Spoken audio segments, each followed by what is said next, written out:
রাজশাহীতে নতুন ওপেন হয়েছে মোল্লা তেহেরি ঘর। আপনি যদি তেহেরি প্রেমী হয়ে থাকেন তো অবশ্যই এই তেহেরিটা একবার না একবার ট্রাই করাই উচিত। এই তেহেরিটা সাধারণত সরিষার তেল দিয়ে বানানো হয়। রাজশাহীতে আমার মনে হয় না আর কোথাও সরিষার তেলের তেহেরি পাওয়া যায়। তেহেরি ছাড়াও এখানে ছিল খাসির কাচ্চি, গরুর কাচ্চি, মোরগ পোলাও। আর মোরগ পোলাওটা দেখে আমার এত ভালো লেগেছে, সো মোরগ পোলাওটাও আমি নিয়ে নিয়েছিলাম পার্সেল।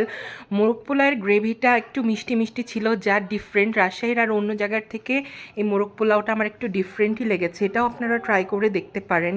আর এখানকার স্টাফদের বিহেভিয়ার এত ভালো ছিল। আর এখানে ছোটোখাটো একটা সুন্দর বসার স্পেসও ছিল, আপনারা সেখানে বসেও খেতে পারেন। আর এই ভাইয়াটা হচ্ছে আমাকে মোরগ পোলাওয়ের সাথে একটা ডিম ফ্রি দিয়েছিল। তারা সাধারণত মোরগ পোলাওয়ের সাথে ডিম দেয় না, বাট এই ভাইয়াটা আমাদেরকে একটা ডিমও দিয়েছিল সাথে।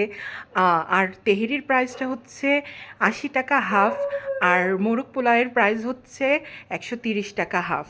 সো অবশ্যই আপনারা এখানে একবার ট্রাই করবেন, এটা মাস্ট রেকমেন্ডেড। তারা কিন্তু তেহেরিতে অতিরিক্ত কোনো মশলাও ইউজ করে না, হালকা সাদাসিধা মশলা দিয়ে এত টেস্টি সরিষার তেলের তেহেরি আমার কাছে খুবই ভালো লেগেছে।